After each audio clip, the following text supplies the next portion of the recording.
Good morning. I have to stand facing the sun because I gotta watch the dogs. Ruger's on the chain, but Kirby runs around on her own, which is fine. She just sometimes has to be reminded. I don't feel the best this morning, and it's actually like a not uncommon morning thing, and it takes me till like almost lunchtime to feel better, and then by the time lunch is over, I feel awful again. So I thought maybe I'll just today talk about my health stuff because I mentioned it on the previous vlog, and also I noticed when I was editing I'm touching my nose a lot, I'm sniffing a lot, which is kind of not uncommon for me, but we kind of a little bit almost have an answer to that, and also it was like more than. So hold on just a second, I'm gonna get the dogs in and feed them real quick, and then we'll continue to talk while I get ready. If I stand 10 feet away, you can see me. So, does anybody else have like a morning routine, but sometimes you split it up? You get a dog eating ASMR, I don't know if I said that. You need to sit on top of my keto brownies. Anyway, I'm gonna work on my meals for the day while I talk to you. I have to take my berberine. Back up. I told you before I quit vlogging about going to a doctor. She was actually a nurse practitioner, but there's literally nothing wrong with that. It was like such a sketchy setup. I'm making Girl Scout eggs today, I guess. By Girl Scout eggs, I mean if you've ever gone to Scout camp when you were a kid, you had eggs where you put them in a Ziploc bag and then put them in a pot of boiling water and they cook in there. And I'm not a huge fan of cooking in plastic. I really am not. I don't like having plastic stuff. Although if you do anything with bags, you should get one of these things. But I'm lazy this morning. I need to have that cook while I'm doing other things. And I don't want to clean the dishes. And I can't get eggs to turn out this texture any other way. So I went to that nurse practitioner. I wanted to talk to her about weight loss stuff. And she wanted to help me, kind of, but I wasn't exactly ready to say I wanted to take. Ooh, I needed to mix those. I'll just squish them. Get out of the kitchen, please and thank you. I wasn't exactly ready to take any medication, and she wasn't exactly ready to offer that to me. But she kind of upset me by just saying, well, I want you to try a diet and see what that does for 45 days first. And I had come to her, and we spent hours talking about how I have been struggling. I forgot to turn the water on. This Traeger breakfast rub is like awesome. So she knew that I was struggling and that I've been dieting my whole life and not having any results. So it really upset me. It didn't at first, but after a while I got to thinking about it, and it did upset me that her response was just try dieting. We're gonna have to listen to that water heat up, so that's life. This is 2 eggs, a splash of heavy cream, and some of that Traeger rub. And we take the air out of the bag so it'll cook correctly. Since I didn't mix it up, I gotta shake it up to incorporate everything. So anyway, that's gonna be the majority of my lunch today. That's also not the pot I normally use. I was just realizing, so I don't know how today's gonna go. You can tell I don't feel the best. Because of that and other life stuff, I did not revisit the doctor about anything. Maybe my problem is I can't let go of the coffee, but I see my dude left some coffee in the Chemex, and I'm about to nuke that and put a splash of cream in it and call that my breakfast. My mom had given me this chicory to try that somebody gave her, and I thought I would like it. I was like excited about it because everybody raves about chicory, and I think it's gross, you guys. Back to my tired morning story here. I've been having this trouble with my ears since about 2018, where they're just like really plugged and bugging me, and they started like really bugging me in October. I was in a lot of pain and I couldn't get anything to clear, and it was building this mucus buildup in the back of my throat. I'm sorry you have to listen to all my life sounds in the background. And it wasn't like, it was like draining from my ears, but I couldn't get it past like the spot ear to sinus, so it was like making me not be able to breathe. I was certain I had an ear infection, and I called my doctor's office, and they couldn't get me in for like 2 weeks. or something crazy. They're like, and I didn't want to go to this other clinic in town. And my doctor's office told me to call, I'm sorry, I'm not going to get used to the fact that I have to look at you here instead of here, so sorry. I'll flip it over when we change locations. My doctor's office told me to call urgent care, which is in Cheyenne, which is an hour away. I decided I'm not going to be so cryptic about where I live, because what's the point? My mom got me this nut pods creamer she got for free from the store, and it's not bad, and I put a splash of that lately in my shake. So I called them, and they're like, we don't accept your insurance, or something weird with my insurance, and the payment due that day was going to be like $500.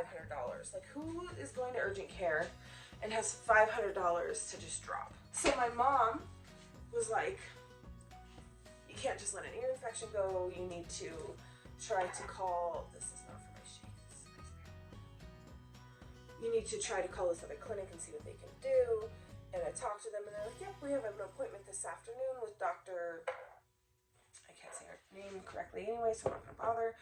But the doctor that I ended up seeing, you've turned again. Okay, spit it out, girl.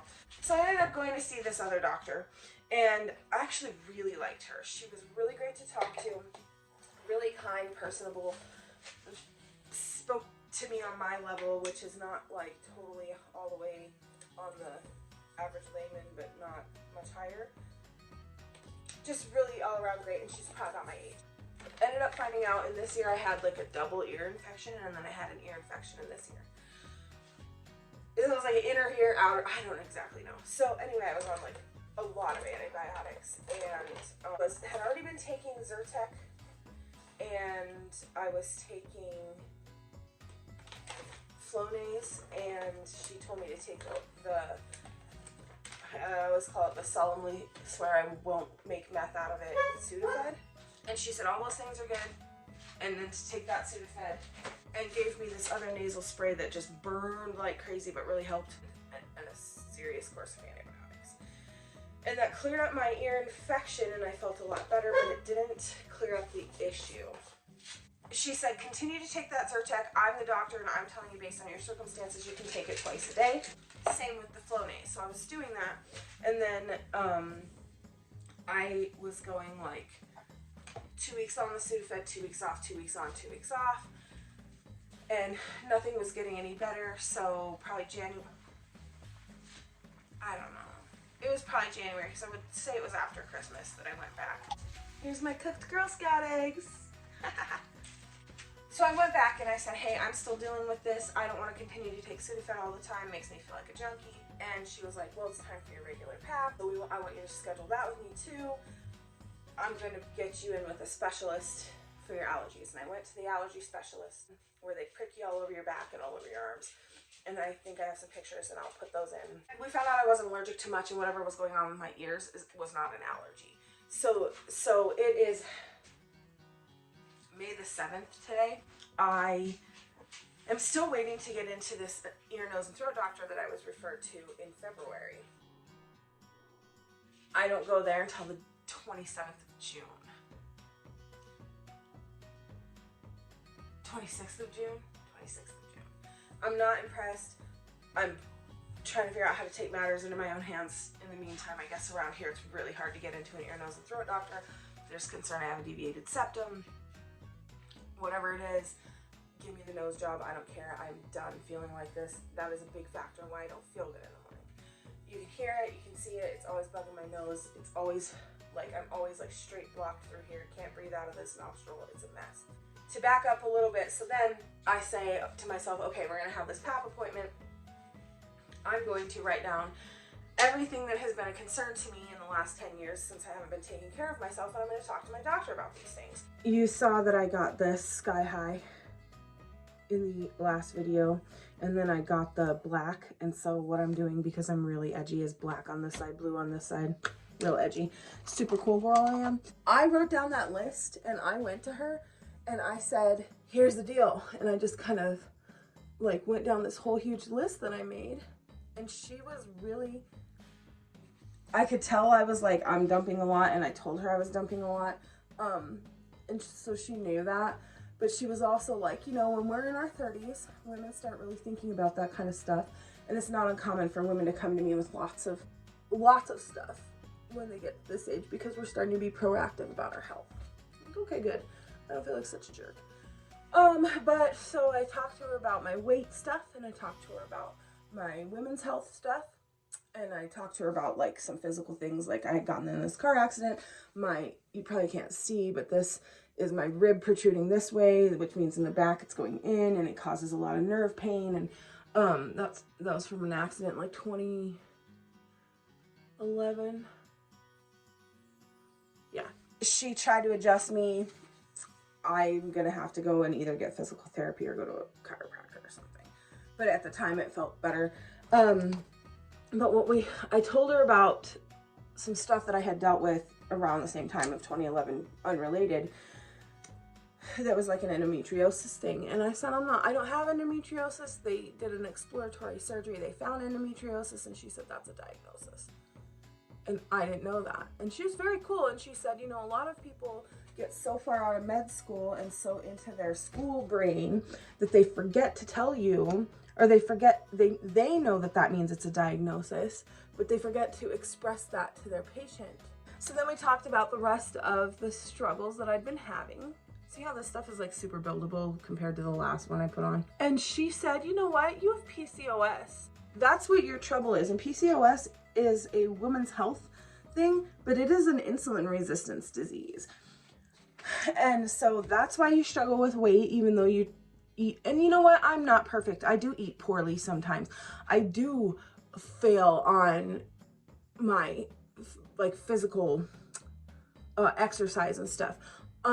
But I try really hard. She was like, this is why, so we need to treat that and get that under control for you. That and the fact that my cycles have been like way out of whack and super like debilitatingly heavy and for long periods of time.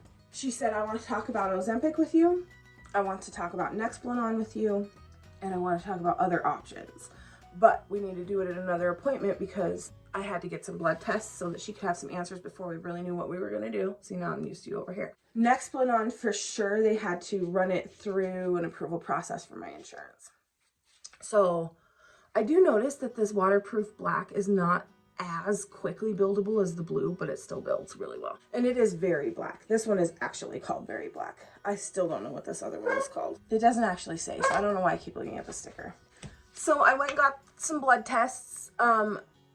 We tested my A1C, we tested my thyroid. Those are the only ones I know for sure about, but there was like a whole panel of tests, which was a whole side note funny story because the poor girl could not get my blood out of me.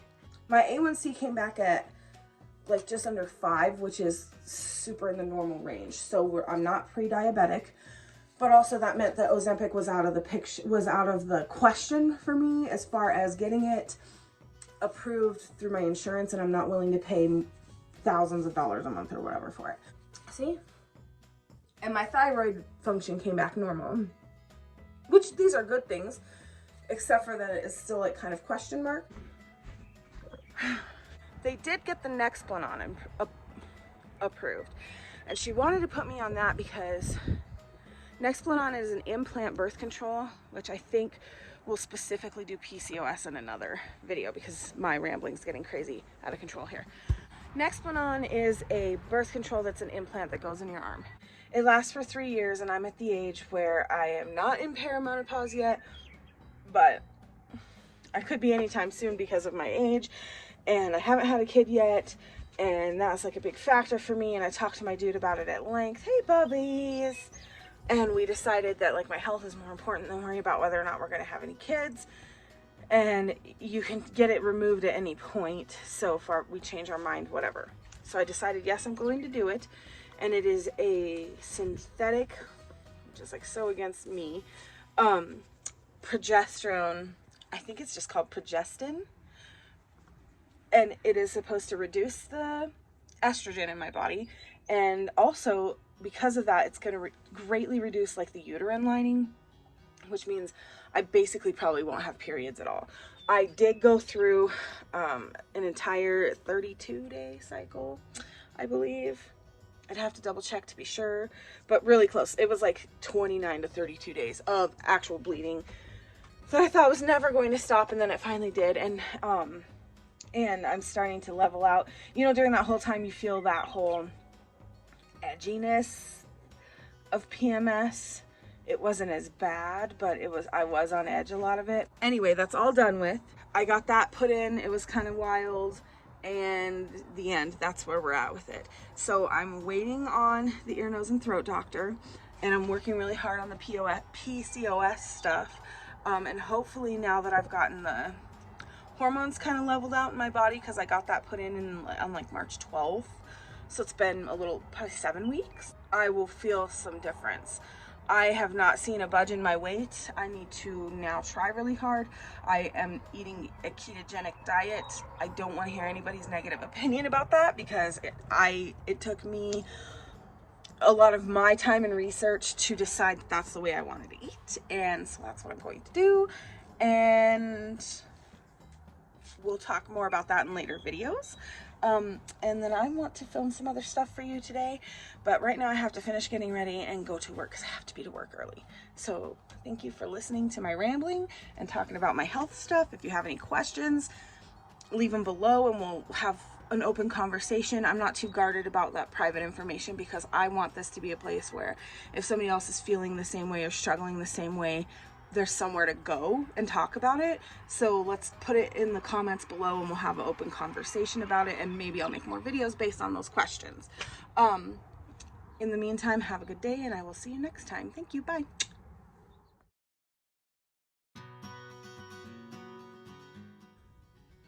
Whoopsies.